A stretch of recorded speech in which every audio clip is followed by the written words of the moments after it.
আসসালামু আলাইকুম। আশা করি সবাই ভালো আছেন। আলহামদুলিল্লাহ আমিও সবাই আল্লাহর রহমতে ভালো আছি। এই যে আমার মামা পিঠা খাইতে আসছে, সারাদিন আসে না, এই যে এখন আইছে চোর, এই যে পিঠা লইয়া গেল গা। সারাদিন যে বাগনিরা আইছে তার কোনো খবর নাই, সে এখন আইছে পিঠা বানাইতে আছে। আমার বড় মামি এখন পিঠা বানাইতে আইছে, এখন পিঠা নিতে আইছে। ওই যে মামা গেল গা।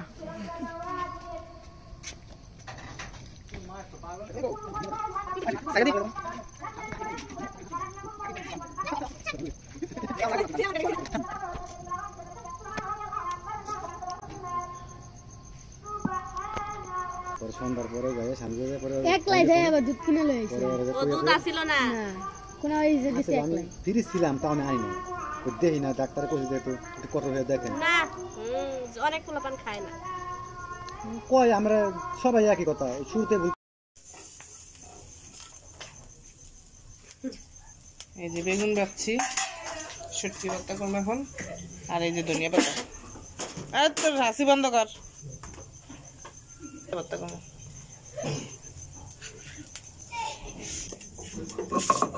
ও সেই শব্দ হইতেছে তো, মশলা মশলা ইয়ে শুকনা যে।